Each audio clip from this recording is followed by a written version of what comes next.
Welcome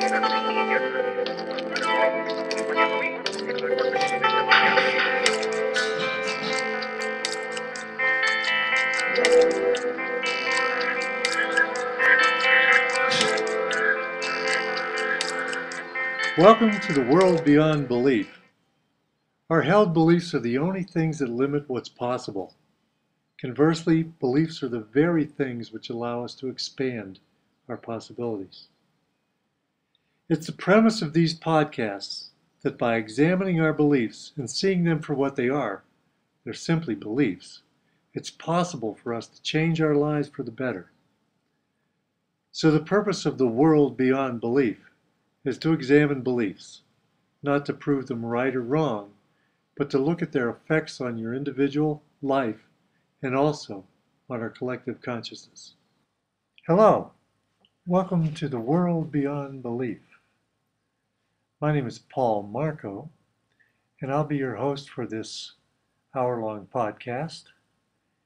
Joining me tonight is my co-host, producer, color commentator, Mindy Erkin. Oh, I'm really excited about tonight's topic. We're going to be talking about television, and just wait till you hear the information Paul's gathered for us tonight. Yeah, the topic of this podcast is television, or as I call it, MK Ultra Light. I'm not so sure it's light. And this fits into the topic of belief, I think, in three ways. First of all, if you think that box in the corner of the room, well, I guess it's more like a big picture on the wall now, because we have those widescreen, flat screen monstrosities. If you think that's simply entertainment, something that was provided by the government and corporations for your joy and entertainment, I think some of the information that I'm going to present to you today might change that opinion a little bit. Second, if you watch TV, you may be of the opinion that your beliefs, or at least most of your beliefs, are yours.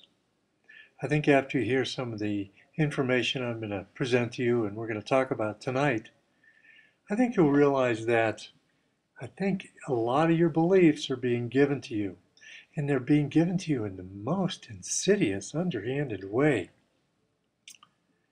Third, if you think that TV can exist with the same society, consist on the same, consist. What are you trying to say, Paul?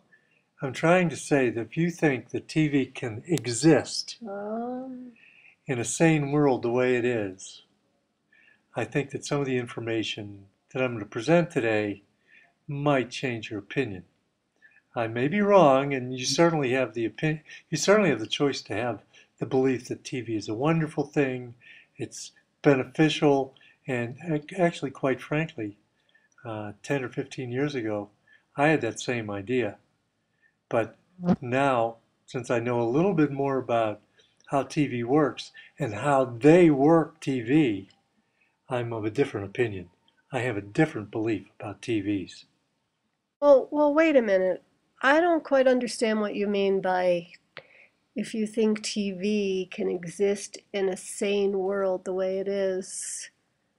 What do you tell me what you Well, mean? I think the key phrase is the way it is, because I think it's got like three components that are totally inhumane. And I mean anti-human. I mean anti-development of normal humans. First of all, the content. The content is very heavily controlled. I don't know that you know this, but by law, since 1983, all content of any news show, and I know from hearing other sources that even movies, it has to be approved by the CIA. I don't think this is what a normal, healthy, evolving human would want in their mind if they wanted to be sane. Second of all, I think the delivery system is blatantly manipulative. manipulative. I think that they get you into a trance, get you into a state so that you're very open. And then they feel free to give you uh, subliminal suggestions, uh, things that um, show a certain way that they want you to believe society is. And they do it while you're in an altered state of consciousness, quite frankly. Right. The third one is the style they use. They use a style of presentation, and it's been getting worse and worse ever since I've been watching TV, which I don't watch anymore, but ever since I started watching TV, they shift scenes quickly.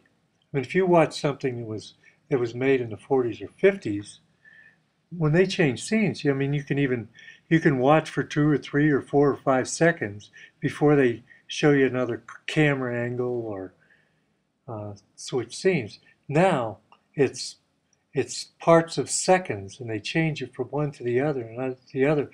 This causes a thing that I'll talk about later, but it's called the startle effect. Mm-hmm. And this causes your system to secrete addictive substances so that you can't really get off of it. And they do it in such a way that you're so overstimulated that it actually drives you mad. It actually puts you into a state where you're so aggravated and upset that when you leave with this upset feeling, plus memories of these horrible things that you saw on TV that your reptilian brain can't separate from true reality. Mm-hmm. So you walk away from that thing in a state of madness, I would say. I know. Remember that last time I can remember watching TV was in a hotel room the night before catching an early flight.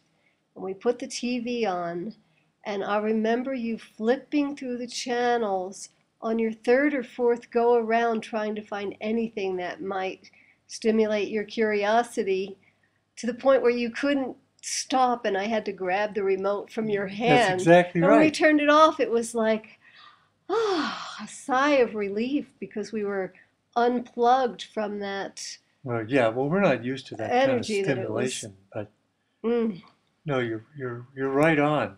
It's hard to extract yourself from it. I mean, how many times have you watched a program all the way through that you weren't even enamored with when you started, but you just sat there and watched and watched and pissed away your life sitting in front of that tube, watching something that you didn't even want to watch. Yeah. Well, that's the effect it has on you. It's addictive. That's why I think it's like, could you have a sane society where everyone was addicted to heroin, and we still have the same heroin distribution system that we have now? No, I don't think you could.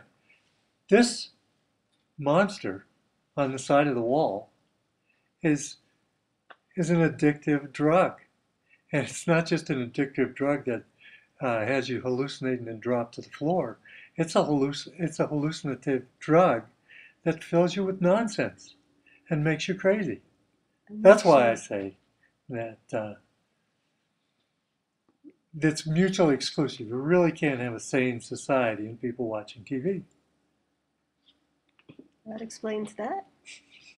But before we go any further, do you want to say a little bit more about why you're calling this MK Ultra light? Yeah, and I'm really not sure it's too light. I think that television is disinfotainment at its worst. It's the most mass mind control device. It's the biggest, most effective mass mind control device ever invented, and that includes stuff like fluoride, religion, GMOs, political theater, and all that stuff. But let me go back for anybody that's not aware of MK Ultra. I'm sure that most of our listeners would be because they probably don't watch TV. Mm-hmm. What happened at the end of World War II was, everyone knows about Operation Paperclip, and if you don't know about Operation Paperclip, it's where the United States imported some 600 scientists from Nazi Germany. That's how we got Werner von Braun, which subsequently headed the space program for years and years and years. Even the people know about Operation Paperclip, they may not know that along with these 600 scientists came 400 psychologists. Now think about this. We're importing 600 Nazi psychologists. Wait, you just said 400 psychologists, but 600 Yeah, well, scientists. you're right. 400 psychologists. Okay. But think about it. Yeah. You're a free society. You're a democracy. Uh-huh. You want 400, not just psychologists. You want Nazi psychologists that have been working for Hitler. And I don't know whether you've ever watched. And they must have known what they were doing. Absolutely, they knew what they were doing. Mm-hmm. They were Aryan racists. I mean, and they were doing very strange things over there. But our government must have really liked what they were doing because we paid them to come over. We gave them lucrative jobs in universities and with big corporations, and not just in the United States, but also in Canada. So you have 400 Nazi psychologists doing research. Now this is research. So, and they're doing this research with people that were unaware that they were research subjects. They did some of it in hospitals, some of it in insane asylums. They used LSD. LSD was administered to soldiers without their knowing it, of course.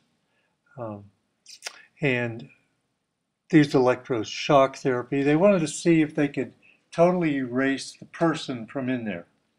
They wanted to see if they could erase all memories so they could brainwash and start over again. Whoa. Also, they came up with this thing called trauma-based mind control.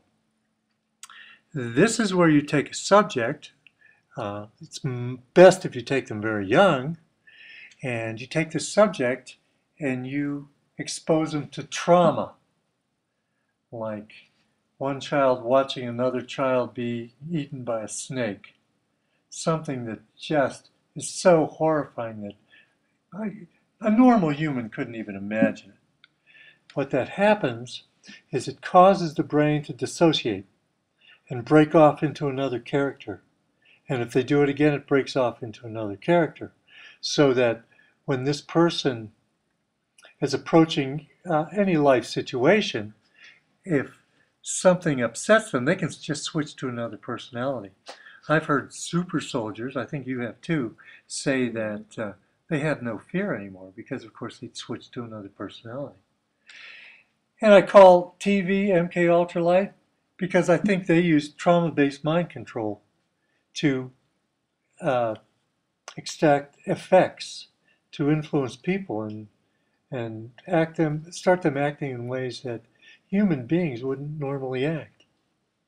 And the reason I want to talk about TV today is not because I want people to adopt my beliefs, but this is one of the beliefs that I call a very expensive belief.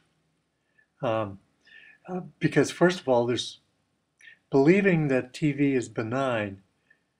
There's so much evidence to the contrary that your ego is going to go crazy trying to constantly prove something that's, there's so much evidence against. Second of all, if you decide to have this belief and watch TV, I think all your subsequent beliefs are suspect. Are they yours? Are they what's going on TV or what? And third, I think the TV straight out creates the hive mind and allows us to be massively predictably programmed.